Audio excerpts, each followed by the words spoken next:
On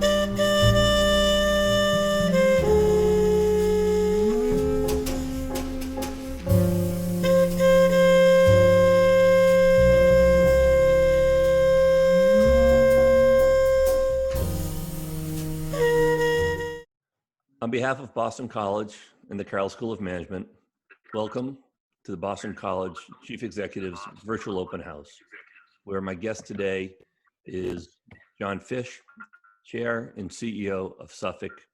John has been gracious to join us, to give up some of his time. We're looking forward to a nice conversation. The ground rules will be similar to the other virtual town halls that we've done.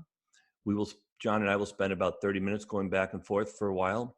We will then open it up to questions from those of you who are in attendance here. You can post some questions along the chat, and my colleagues Lauren and Gail will keep an eye on that, and we'll make sure that we announce who's up next and all that. And then we'll end after about 20 minutes of Q&A from the audience and our members, and John and I will finish up with a 10-minute lightning round of questions that are sure to be fun and entertaining. But ultimately, John, again, on behalf of Boston College, thank you so much for joining us today. We greatly appreciate it. Warren, it's a real pleasure too. I want to thank you. And also I want to thank you for all that you do for Boston College. And I want to thank you for leading this CEO series. It's been an amazing success, and congratulations to you and your staff. Well, thank you. It's been a joy. And I think that the situation in today's world has made it even more important to maintain this community that we've built, to continue to learn, to meet with each other as much as possible. I do lament the fact that we can't give handshakes and hugs in the Boston Harbor Hotel room today, but we'll look forward to doing that in the future. But for now, this is what we've got, and let's take advantage of the opportunity with some of your insights. So I'll start off with just sort of a simple question. I know you've been out there quite a bit and leading the cause on some stuff, but how do you think that COVID-19 is going to impact the Massachusetts economy moving forward? Yeah, Warren, that's an excellent question. I think we'd all acknowledge we're truly in unprecedented times right now. We've never seen this before. And I would argue it's pressure testing both the political, economical, and social systems of our economy and our fabric. But also, different than the past, it's really impacting our spiritual environment as well, too. You can really feel it in a big way. Historically, I think most of us know that we've always been the last one into a recession, and we've been the first one out of recession. That is because our economy is very diversified. And that's been an asset to us over the last 35, 40 years, and we've played to those particular strengths. However, this time I think it's a little bit different. I think what has made us great in the past also has left us vulnerable, I think, on a going forward basis. And I will sort of explain that. As we think about the Commonwealth economy, we're about I'd say a $43 billion economy. And the projections right now out of the Mass Taxpayers Foundation is we could potentially take on a $3.5 to $4 billion hit to this year's budget. That's almost a 10% hit happening in about a 2.5 to 3 month period of time. That's quite significant at the end of the day when you really think about that. But even more alarming is the fact of unemployment. We had, as we all know, probably one of the lowest unemployment rates in the country, about 3.3% before this COVID environment transpired. And now I wouldn't be surprised if we hear tomorrow or over the next week or so we're double digits, close to 15%, which is challenging at the end of the day. But I think when we put this into context, what all of us from the business community need to be thinking about is the drivers of our economy in the Commonwealth of Massachusetts. They're really four: eds, meds, tourism, hospitality, okay, at the end of the day, it's sports and entertainment. And I'll break it down first when you think about education, because it's pretty striking when you think about it. And I'm hoping as we think about policy going forward, we don't forget the facts. And first up on higher ed, and I have a front row seat being vice chair of the board. I'll be chair next month for another 3 years. But there's 29 colleges and universities in the Commonwealth of Massachusetts, in Boston. There's over 100 in the Commonwealth, okay? It employs over 100,000 people. That's a large constituency. In addition to that, we have over 250,000 students that migrate into our environment in the late summer, early fall. So the big question now is will they be returning? I know at Boston College, we're planning for that. But I also know some other colleges and universities are wondering whether that really is going to materialize, and their concerns about things like class sizes, big issue, dorms, single rooms, faculty, the age of the faculty, knowing that they're a constituency that really is susceptible to this particular virus. And when you think about that, the fallout of that on our economy could be significant. I think the other side of the equation, when we think about higher ed, you think about how do we sort of re-engineer the system? Does this give us an opportunity to think differently about higher ed?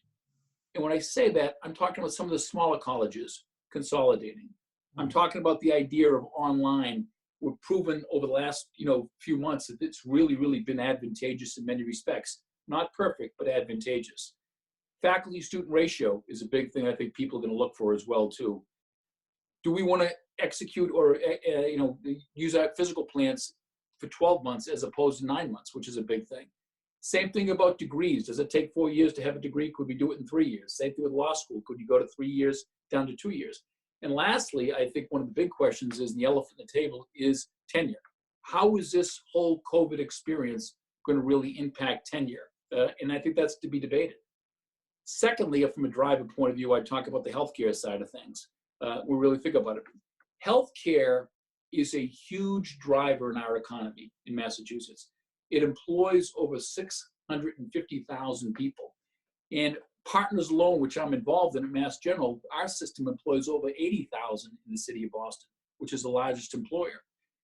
But I would say to you, that was an asset prior to this, because currently right now, the healthcare system has been rattled big time because of COVID-19.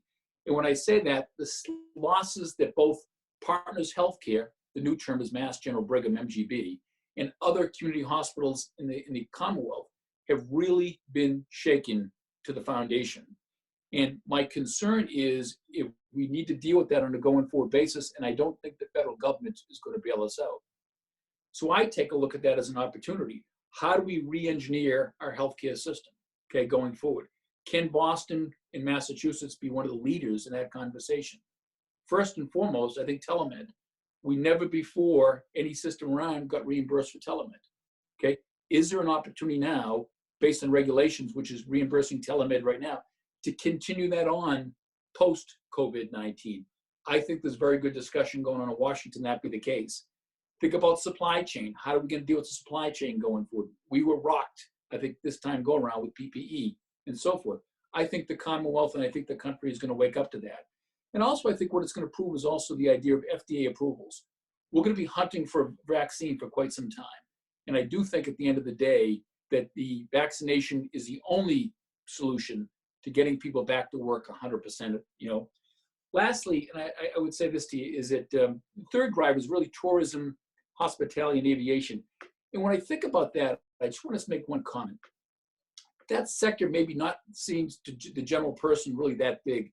It's over $24 billion of economic impact on the Commonwealth of Massachusetts, okay? There's over 40,000 hotel rooms in the Commonwealth, okay? That's a large share of hotel rooms. There's only currently right now 11% occupancy, 11%.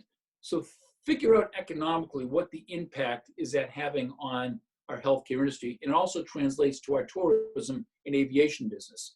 Massport right now is only right now 10% utilized, okay? Of all the Massport facilities, the airports around the Commonwealth, there's only 10% utilization right now. Hopefully, people have the confidence to get back in the saddle and jump on a plane and travel and improve the economy. Lastly, Warren, I think as you well know better than anybody, the sports entertainment business. The stadiums are empty right now. And I think probably the big question is the Red Sox going to be able to play this season, okay? According to the Boston Globe, they're losing $33 million approximately every single month that goes by. My sense the number is probably a little bit bigger than that because there's so much involved in our economy, not just on the field, but also off the field, okay? And then I also say the Patriots coming up in the spring and the fall. What impact will that have if we can't fill up Gillette Stadium? I think that's going to be a problem. Put simply, I would say this is impacting us directly. I think the policymakers in Boston are thinking very thoughtfully about this, but I think the communities needs to come together to think about how do we re-engineer our foundation on a going forward basis to prepare for these type of what I use word cataclysmic events in our community. So I mean, obviously, you let me unpack some of this stuff because you touched on a lot of things, and clearly one of the Some of the areas that you think of Boston being this iconic city, some of our strengths, the medicine, the students that come through for higher ed, you're talking about also being potentially one of our Achilles heels moving forward to get healthy. So how does Boston come together to come back from this crisis? And you talk about community as well. Like, how are we going to be able to do this collectively? What is it that we can be doing to ensure the success for some of these industries to come back? I think it's a wonderful question. And I would say this at a high level of, we've all been through this before. Maybe not at this magnitude, but we've experienced the foundation being shaken. And so that's the good news. And I would also say that what really, really, I think brings us together more so than most cities in towns, I think in the United States of America, is our culture. We have, and I think everybody would acknowledge it, a very resilient culture.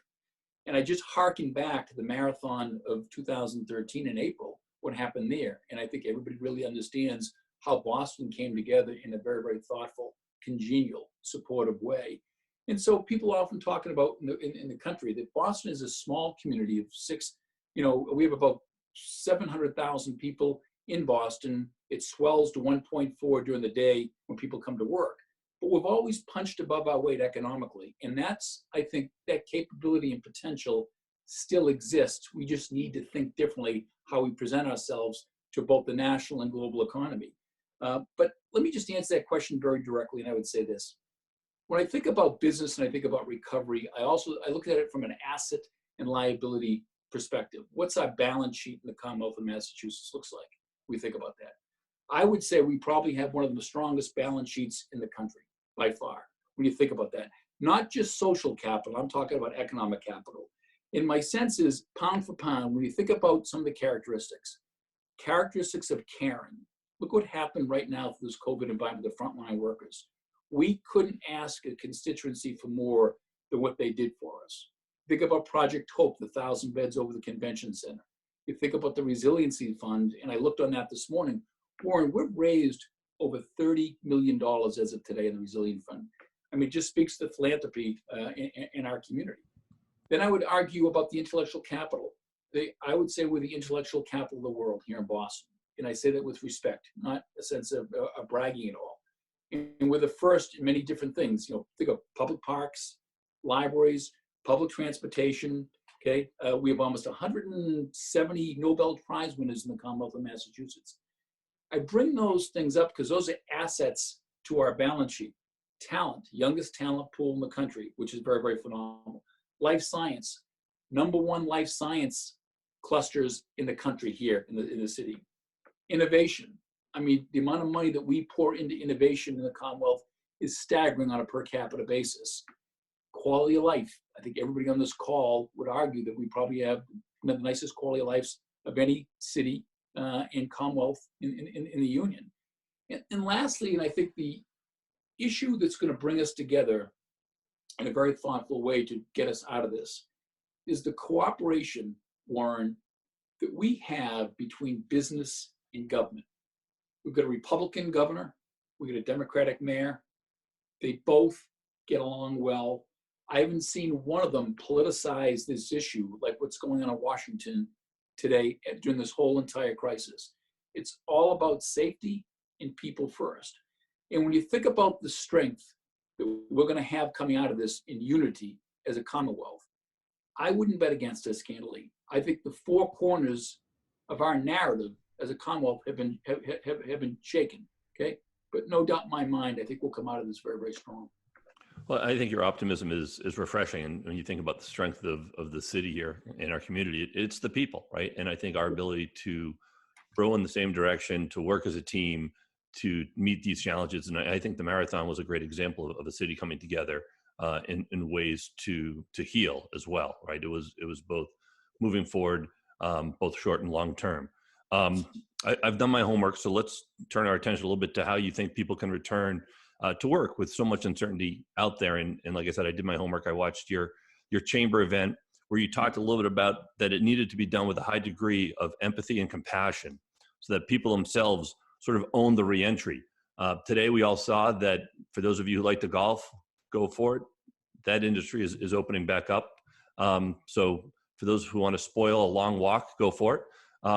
But John, so how do you think, what would you tell people, those of us or those people on the call here who are running companies, how to provide some level of comfort to the employees who are coming with levels of uncertainty moving forward? Yeah, I think, Warren, it's an excellent question. I think really candidly, it's a new reality. It really is for us. And I think all of us have to adjust for it. And all of us, in many respects, have to take responsibility for it. I don't think there's any panacea out there for one person issuing any type of orders. But I would say that's probably the biggest thing that keeps me up at night, because I really think about safety and the workers' safety and the safety of their families when they come to job sites. What are they going home with? Okay, it's not just a paycheck. We don't want them going home with a virus. That's the most important thing at the end of the day. Then I look at it from their perspective. What are they thinking about? Okay, what's keeping them up? How does this affect their family, and how does it affect them on a personal level? And to me, the human being really wants, I think, really two things generally: predictability and certainty. And that's challenging in this particular environment. So I think companies really, to the extent that they can address those two particular issues, I think they'll make a lot of progress making people re-enter the workforce. I would say on the health and safety environment situation, we'll accomplish one.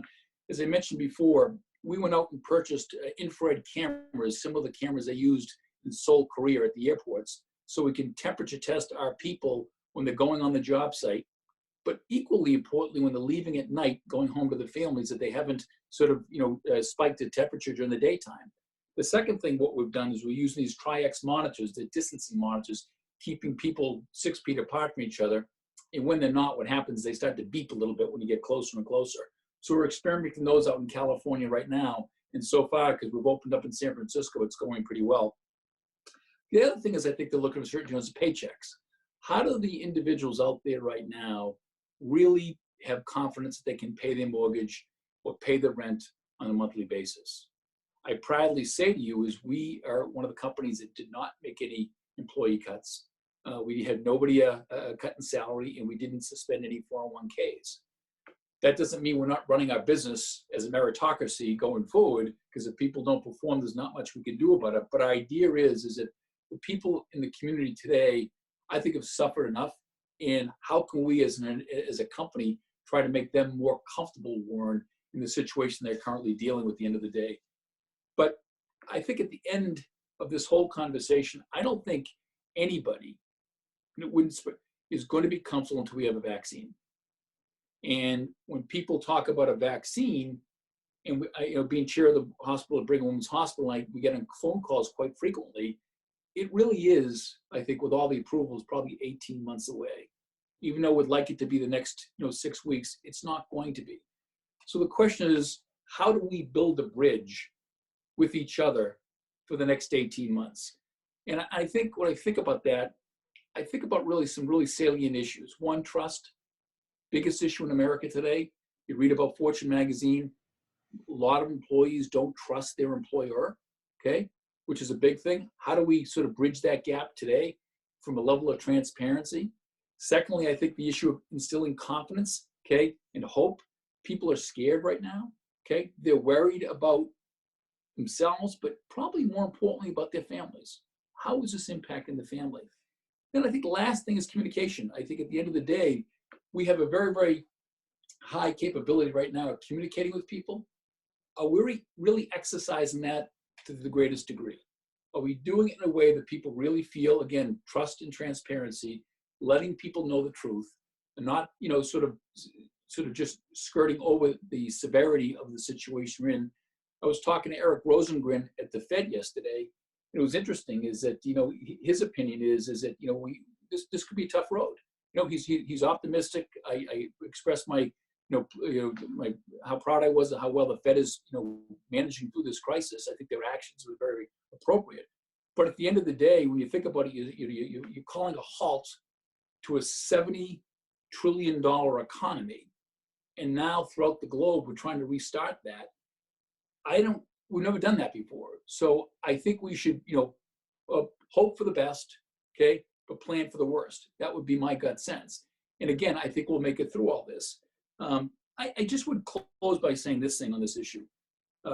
Because I think about myself, Warren, I think about you, and I think about the BC CEO speaker series, people, the typical ones that come in 400 to 500 people every month or so. I'd ask us to take a look at this through a 10-year-old's eyes. Okay? What is that 10-year-old thinking about right now? Old enough to know better, okay? But young enough to still, question things. Schoolmates. Everything about his schedule going to school is out the window. Playgrounds down at the school, back of the school, is out the window. Any type of structure that was sort of in his life or her life at that particular point in time. Sports seasons canceled. I sort of compare this to the stories I hear back in the Great Depression. When people went through the Great Depression, it had a sort of indelible impact on their life and their perspective on two things: what America offers to them and how do they survive in that type of environment going forward, knowing farewell that could come back again. And we all know that could be the case today at the end of the day with this virus until we have a vaccine. So I think what we need to do is I think we need to realize that we need to come together as a community, okay? We need to be proud to be Americans, and we have to get through this together. Jim Collins often says, Warren, not all points in time are equal.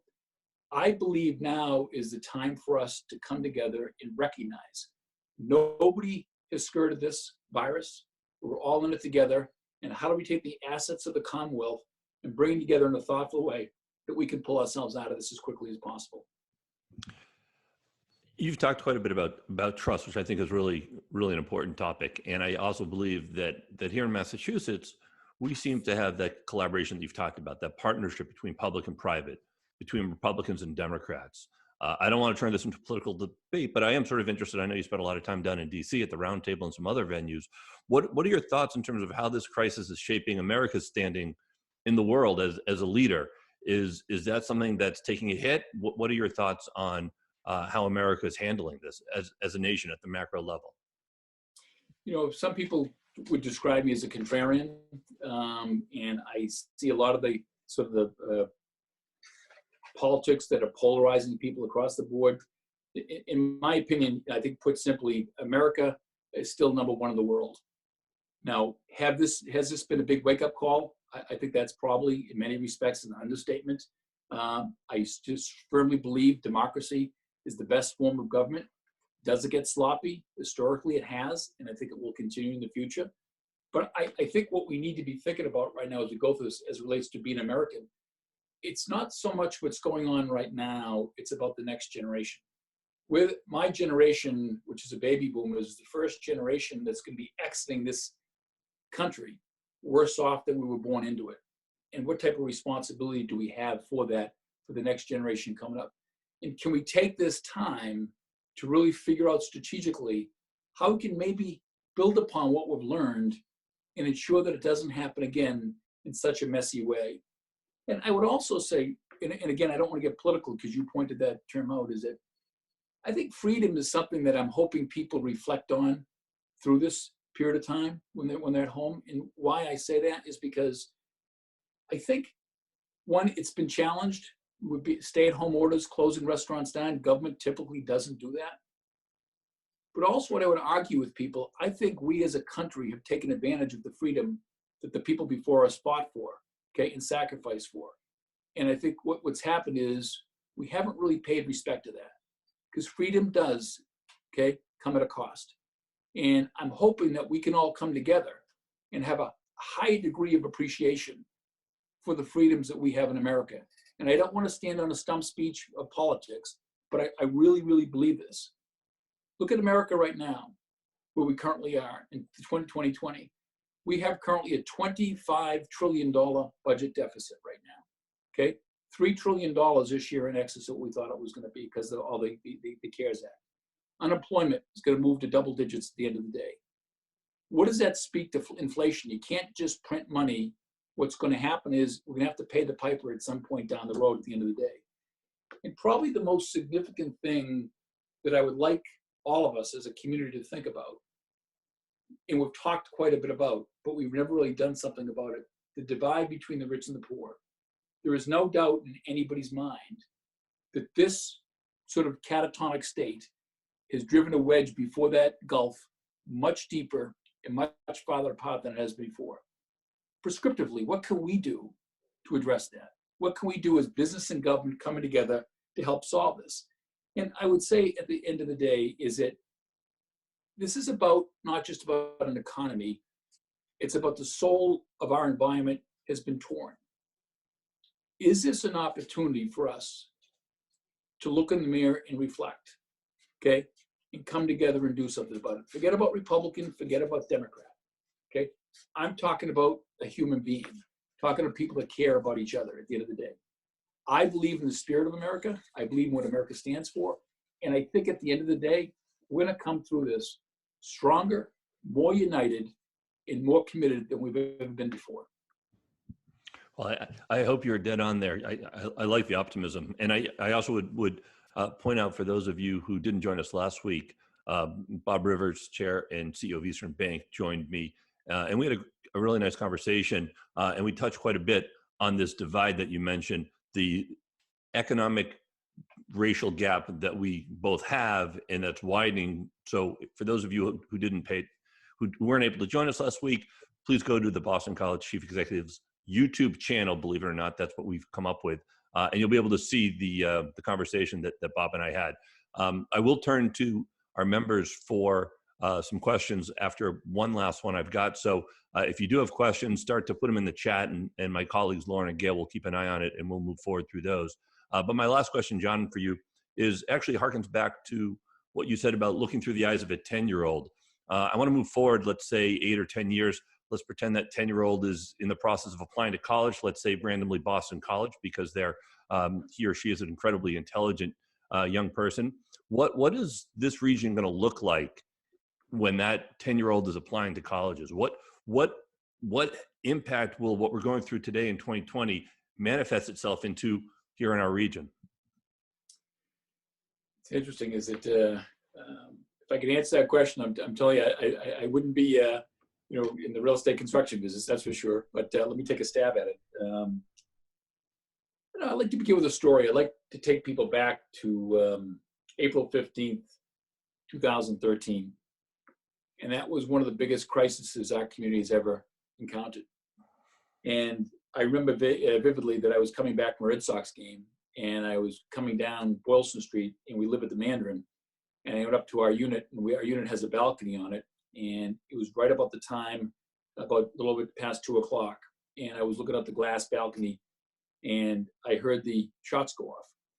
And I looked down I could see the finish line, and I didn't understand what was going on. I thought it was a firecracker. It was right in front of me. I was with my wife, Cindy. And then all of a sudden, it was a very few seconds later, the second shot went off right where the Starbucks coffee was, and my unit's right down below that. And I looked down there. And when I saw the incident and what happened, the carnage, clearly, it absolutely frightened me. I was just overwhelmed, and I absolutely stunned. Okay, couldn't believe it. But one thing I did recall, and I recall it today very, very visually. When that second bomb went off, and you could see the carnage, what I saw is people not running away from where that incident was. I saw people running towards it. It was absolutely amazing. And what that showed or demonstrated to me, the resiliency and the thoughtfulness of Bostonians. Once again, I think we're living in a very scared environment. I think it's challenging. I don't think anybody has any answers. But I still would say the glass is half full. We've challenged, I think, our value systems before, and we're going to challenge them again. And I think what we need to do, we're not going to be able to predict. All we're going to be able to do is play a game of inches at one day at a time. And we also need to learn from what's happened in the past and apply that to the future. And what I mean by that is, and I didn't realize this until I read this probably a few weeks ago, I never even thought in the back of my mind about a pandemic. And I went back and I did a little homework because we all had time. And I've said to myself, what has happened out of past pandemics? Okay. And I went back and I didn't realize it's yellow fever. Okay. Back in the late 1700s, 1793. Government at that point in time almost collapsed when you read about it because it was caring so much for people. What does that say to us? What story, what narrative is in that? Go to cholera, right? Back in 1910. Okay. What happened out of the cholera? People came closer and closer together. Communities became closer and closer. It improved the water system quite substantially back then. Substantial improvements after that happened. It was pretty devastating. Then all of us have been reading quite a bit about the Spanish flu, right? Okay, back in 1918. Okay, the biggest impact ever to society. Okay, in modern society, I should say. Okay, 50 million, I think, roughly was killed in that period of time. And what happened out of that? They developed a culture of caring for the home, the family, and a respect and appreciation for the family that people argued brought us even closer together, for our community, for our towns, and also our country, because we're all dealing with the same thing. When I think about our future, there's nothing, no guarantees, but what I would hope is that we can learn from history a little bit and say to ourselves, listen, the world's been through this before. We're more educated, okay? We have more assets on our balance sheet than we've ever had before. How do we apply those lessons learned and the potential that we have as a country and as a Commonwealth to the future to ensure the next generation can have a more of a comfortable environment that we currently have right now? That's quite a bunch of, that's a broad perspective, which I think is helpful and certainly necessary today as I think about, several weeks in my living room and thinking about placing it in context, right? To know that we shall make it through this. I'd like to turn it over now to our members. The first person I'm going to turn to is John Speck from Coaching for Change, and then Mary Jo Meisner, you are up next. But John, the floor is yours. Hi, can you hear me okay? Yes. John, thank you so much. I do a lot of work. First of all, thank you. I want to appreciate you talk about both Massachusetts and also Boston. But I do a lot of work in the South Coast and Southeast Mass, and communities like Fall River, Taunton, Attleboro, New Bedford already have a lot more challenges than Boston does. And given this situation, might have even more. And honestly, I actually, work with a lot of families that are construction workers and actually do a ton of work and depend on Boston projects in commuting from as far south as New Bedford. But my question is just generally speaking, how can we amplify the needs of smaller gateway cities during this time? While I know Boston has so many needs, but how can we support those gateway cities and ensure that we understand the needs might be higher in some communities like that? Well, thank you for that thoughtful question. I would say I think the planning has been going on. The execution has not arrived. And what I mean by that is that, I think the way to, be a catalyst for economic development and improve the quality of life is infrastructure.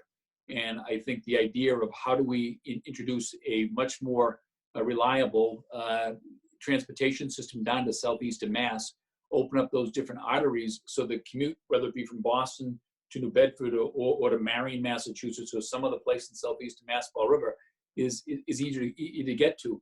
I think at the end of the day, I believe that we need to come up with, and this could be the opportunity, a very thoughtful, what I call a cross sort of regional transportation sort of policy. The cost of housing in Boston and in the South Shore area has got to a point where it's so expensive, okay, to raise a family. People are moving out of these areas and they're going down to areas where it takes an hour and a half to commute back to work. I think that's what we're seeing in southeastern Massachusetts. And to me, but if we were able to improve the infrastructure, what happened, you'd unlock that real estate potential down there and make it sort of livable for people that could access well-paying jobs. And I also think when you introduce transportation to anywhere, development will come. There's no doubt in my mind about that. If you watch any exit or off-ramp on a highway system that didn't exist, go back 5 years after it was installed and just take a look at what went on within a mile radius of that particular on-ramp or off-ramp. it is, I don't want to say the panacea to solving economic development, but I would tell you it's a catalyst to drive that. And the same thing I would say, I'm a big advocate with Eric Lesser, Senator Eric Lesser in Springfield. How do we get high-speed transportation from Boston to Worcester to Springfield and unlock that real estate potential? But when we take a look at these particular communities like Springfield, which theoretically is the lowest salary, poorest community in our Commonwealth of Massachusetts, okay? Nobody wants it there. And again, if we were to improve the quality of transportation to get to Worcester back and forth, I think you'd see a whole different story.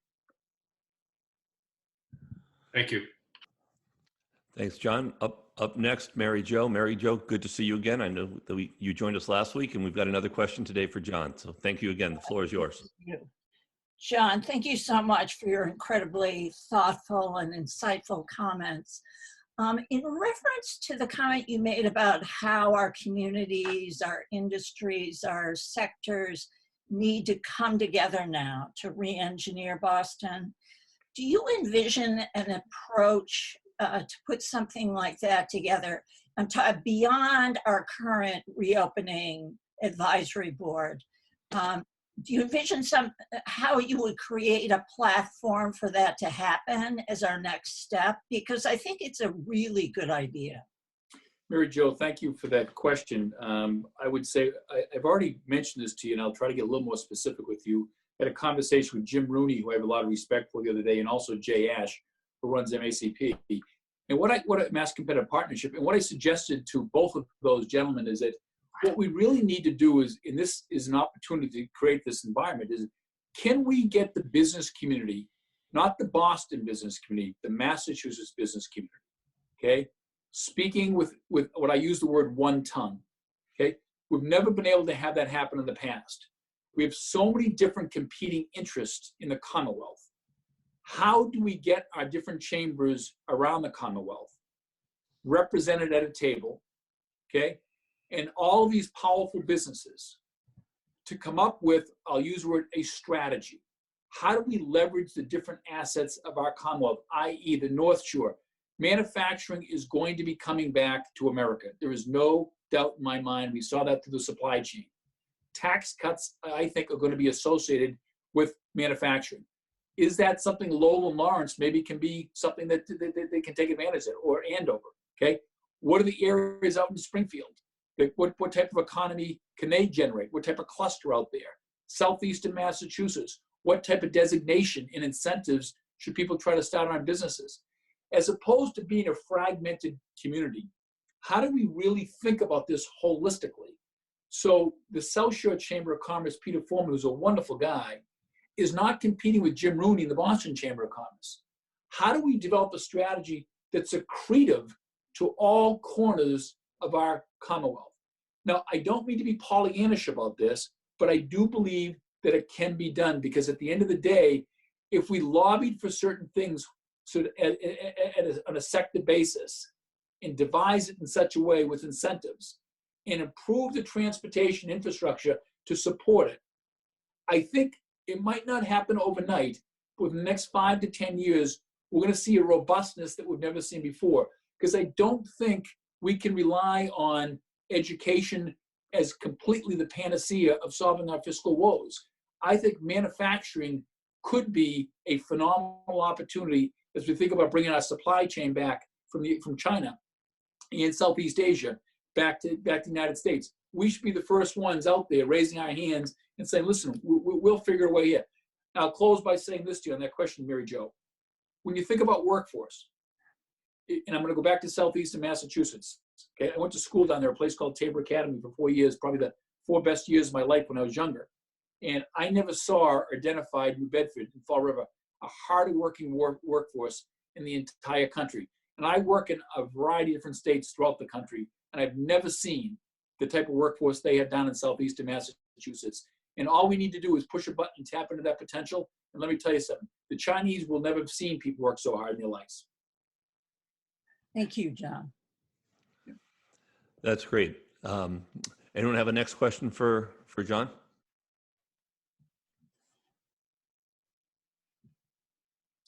Everyone's out packing their golf clubs, getting ready to go onto the course.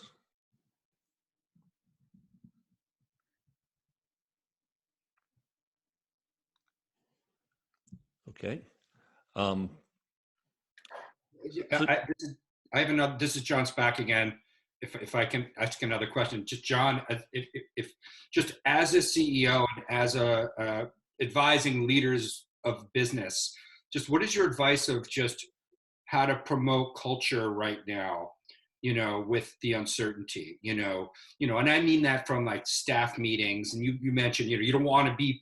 It's hard to be Pollyanna and super hopeful while people know, and there might be some hard decisions you have to make on some employees that you even know in your head as a leader that you can't even communicate quite yet because a decision hasn't been made. So just generally, how do you advise leaders right now to just communicate to their teams and staff in the general, like ongoing staff meetings and kind of ways amidst all this uncertainty that could have some impacts that are pretty unfortunate? Yeah, it's an excellent question. I would say to you that I'll go back to my comment about what really I think is needed on a going forward basis. How do we rebuild trust back in American business? A lot of employees don't trust their employer. When you do a rating on that, you'll see that. And walking into the conference room, I don't think you're going to be able to build that trust back up right away. I think it's going to take some time. Trust, I think, comes from transparency. The more transparent people are about the condition of their company, the circumstances that go around, everybody knows these are very, very difficult times. And then that leads me sort of the probably overarching thing. And I want to talk about St. Ignatius, if you don't mind. We're all here on the BC CEO Speaker Series. And at the end of the day, I've had the great fortune with Father Leahy of going on, I think now 4 different pilgrimages with BC. And, St. Ignatius talks about men and women for others. And I do think we think about that, the idea of people thinking about others before they think about themselves will start that dialogue pretty constructively. The people of my organization, I say to them quite often, please hold me accountable for what I speak to, okay, and how I speak about it, okay? I don't want to be inconsistent with the words that I use or the words that I choose. I don't think it's appropriate. At the end of the day, this is very, very gut-wrenching, and unfortunately, I think it's going to get worse. I think it's going to get worse, okay? That said, people want to understand the truth. Nobody saw this coming. John, nobody did. Okay, in 2.5 months, it's ravaged this world. We will come back. The most important thing for people that work together as a company, like a family, there's very, very strong similarities between the two of them. Okay, everybody wants to be loved at the end of the day. Nobody wants to be left out. Okay, but I think one thing that people really, really want is they want to know the truth. And I think that nobody can ever accuse anybody of not telling the truth and being wrong. And I think what you gain a lot of cultural value from that. And it's sort of a building block on which you can do other things in your organization.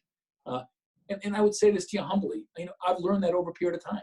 I had a very difficult time when I was younger, sort of really, really giving people bad news. I never wanted to do that. I always felt that, Jesus, maybe I can look at it a different way or a different angle. But at the end of the day, what I did, I wasted a lot of time. And I had a lot of anxiety over certain things that if I said to myself, listen, we're all human beings, we just want to know the facts. And I think right now, data is probably the most important fact that we can use dealing with this virus. And let me sort of emphasize that. We think about going forward, I think we're going to have a second round of this thing in the fall, if not summertime, to be candid with you, okay? And when I think about that, we need to take a look at the data. What population is being impacted by COVID? And you can take a look at very clearly from 60 and above, okay? And really from 65 and above. And people have comorbidities at the end of the day. You take a look at the population at the kids that are young adults that are between 15 and 25 years old. It's virtually very, very thin because they're in such good shape. So if we come back to school in Boston, should we be thinking about how do we protect our faculty as opposed to our students? Because I think those are the ones that are most vulnerable. And so I think we need to reverse the dialogue in this thing, in the analysis, and say to ourselves, listen, let's not stop the world for this whole thing from a truth point of view. Let's identify the people that are most susceptible to this particular virus, and how do we protect them and give them as much support as we possibly can, to ensure we don't all have to go through this gut-wrenching economic upheaval and social upheaval. John, that's a great answer, and bonus points for weaving in the Jesuit tradition and philosophy. So kudos there. Greatly appreciated on behalf of Boston College. I'm going to take one last question from our members, and appropriately, it's from an organization that you pointed out earlier. This would be from Massport Authority, Lisa Weiland. They're reasonably new director who's been doing some great stuff. But Lisa, the floor is yours. Thanks for joining us.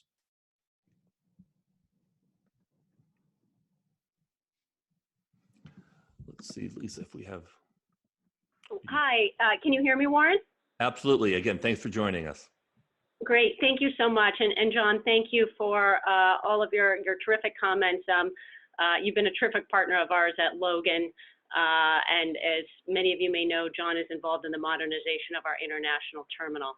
And so, the question that I have for you, John, is, as you know, much of what we'll be doing to protect employee safety, customer safety, business partner safety is going to happen behind the scenes, right? We'll be implementing a lot of technologies, doing a lot that won't be visible to people. So how do we, as a community, broadly speaking, not just at the airport, but broadly speaking, how do we ensure our employees and our customers that what we're doing is adequate and that will keep them safe and help restore their confidence in their ability to engage in life again? Lisa, I appreciate that question. We've grappled with that ourselves over the last 4 weeks. And what I would say is, if you don't mind me being blunt, is data. One, I think we all, I'll use an example at Massport. We have set up, Lisa, a protocol with Sam Slyman over there. And we use it just like, I would say, a checklist. And when you think about a checklist, you've got 10 items on that checklist every single day. You check everything off that you are supposed to be doing, and you make that checklist transparent. Because at the end of the day, people want to know whether people have a plan, but I would argue they want to know, more importantly, are you executing that plan? Okay, and there's Atul Gawande has a theory. He's a book out there called Checklist Manifesto, and he talks a little bit about construction, but he really talks about what goes on in the OR room, and he talks about how often people really have these standard procedures, SOPs. And at the end of the day, they don't even follow them. I remember, Lisa, at Massport about 3 years ago, there was a plane taken off at Hanscom, okay? And there was a simple checklist item that the pilot did not adhere to, and the plane crashed. And it was really one of those basic push button type of things on the plane. I don't want to get too technical. And because they didn't do it, that plane crashed and people died. So what Sam has asked us to do is to put together basically a dashboard made up of checklist items that we on a daily basis are transparent about with the employees themselves.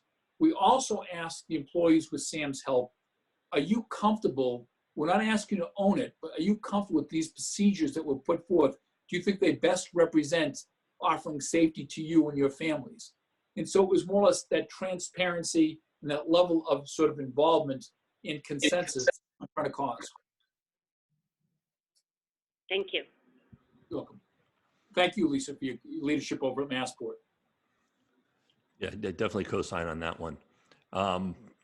We'll take one last question. I thought Tim Wade had a question, so we'll make this our last question before we go to our lightning round. But Tim, would you like to ask a question for Mr. Fish? Sure, thank you. Hey, John, honing in on your industry specifically, I have two quick questions for you. One, I imagine you're putting in all sorts of procedures for your workers and so on, like the rest of us are. But can the contractors catch back up? And we were on fire before this happened in the construction industry, and now we're at a dead halt. How big of an impact is this going to be on your particular industry? And the second one I wanted to ask you, just for my own knowledge, was you make things all day long. Have you figured out how to make a comfortable mask yet? Because I hate all of mine. I couldn't hear that, Warren.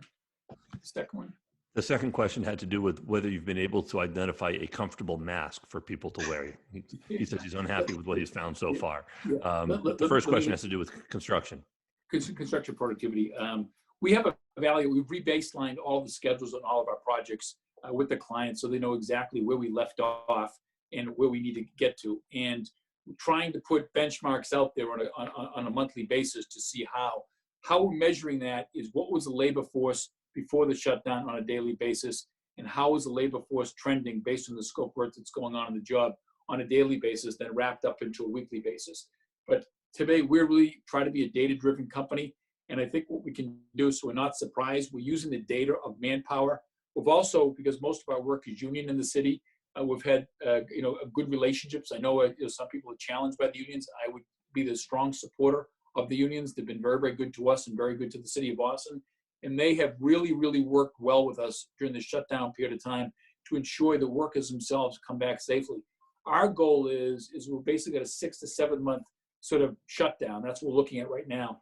How do we sort of minimize the impact to our client at the end of the day?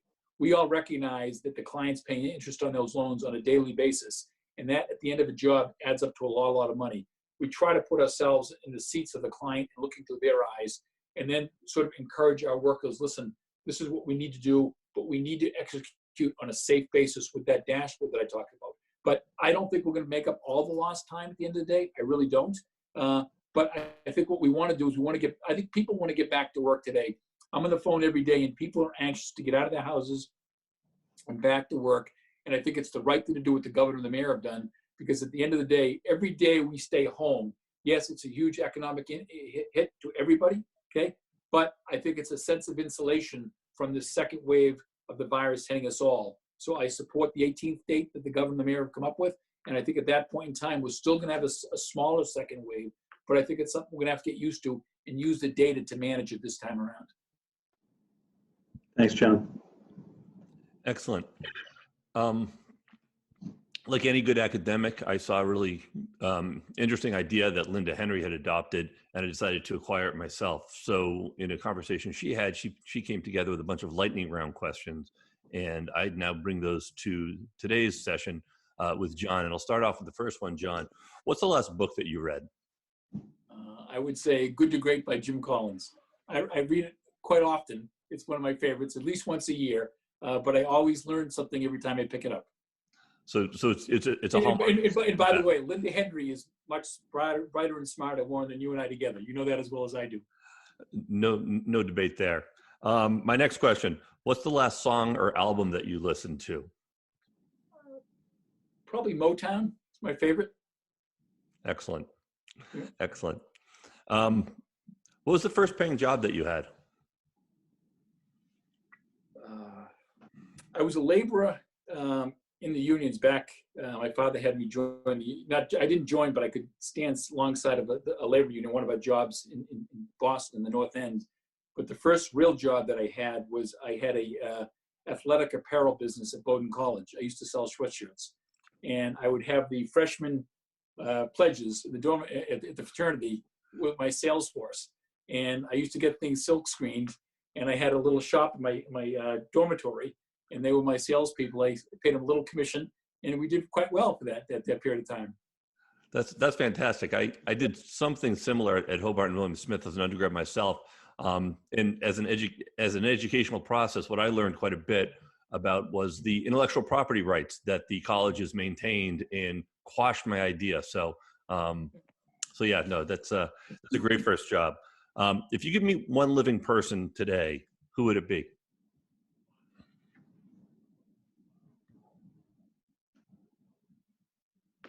I don't know. I'd probably say Warren Buffett.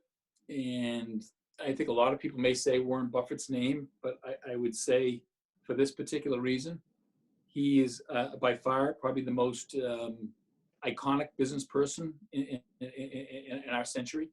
And I would say what I have the deepest amount of respect for, he's not doing what he's doing to make a buck. He's doing what he's doing to make America better. And he's taken the pledge of giving his wealth away, which I have enormous respect for. And what he's also done is he set a tone of meritocracy in America. And I think that is something that's extremely important to all businesses. And I think that's sort of the headline for me with Warren Buffett, and I have enormous respect for him. That's a great pick, and if you're lucky, maybe your time with him could include a visit to Dairy Queen, the way Bill Gates was able to do it, where they spent some time doling out ice cream at Dairy Queen, which I thought was a hoot to watch. If you haven't seen the video, it's well worth your time. And my last question for you, and again, I took this directly from Linda, but I really enjoyed it. Although you've given us 56 minutes of optimism, I'd love to ask you to leave us with a message of hope. What's the one thing that we can take away from today's session to keep our spirits up, to be optimistic about what the future brings in store for us? Yeah, it's Warren is. I tell the story. There's about 70 million people on this planet, roughly. Okay, and there's one characteristic that every one of those individuals want and desire and need. And I often tell people that it is not food. They need food, but it's not water. There isn't a single human being on this planet that doesn't want to be loved by at least one person. Everybody has warts. Everybody's imperfect. And men typically don't talk this way. I do understand. But it's 7 billion people, 7 billion. But is the only characteristics as human beings that we absolutely desire. And anybody, unfortunately, that doesn't feel loved by somebody loses one essential part of their body, in their mind, in their being, and that is hope. And if you lose hope, it's over. And the people near my office in Roxbury, okay, near the Methadone Mile, those individuals out there are somebody's father, brother, sister, okay, or mother. They're human beings just like all of us. Unfortunately, my opinion is they've lost hope. They don't believe the world loves them. And to me, what we need in this world is more love.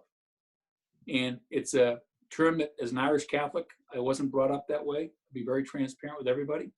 Just didn't work in that culture. Warren, you're probably familiar with that. Okay. At the end of the day, it's, the school of hard knocks. And I would just hope from all this sort of toughness that's going on, there can just be a little more love. That's all. Kindness and thoughtfulness. Thank you. You're on mute. It was a fantastic soliloquy, John. I'm really sorry that you've missed it. What I was saying was, I think that your message of hope, when you layer it on with some of the points that you've made about resiliency and trust and love, really give me some optimism moving forward. And your leadership, both at Suffolk but broadly for our community, is greatly appreciated. I very much am. It's fantastic to get to know you during this time and to see what you've brought to our city. So with those comments, I'd like to thank the members of the Boston College Chief Executives Club for joining us today. I'd like to once again thank Gail and Lauren for helping me but at least get through technology, except for the mute button. And mostly, again, on behalf of Boston College, John, thank you again for joining us today for your time here. Thank you, everybody. Thank you very much. Everybody be safe. Thank you very much. Appreciate it. Take care. Take care.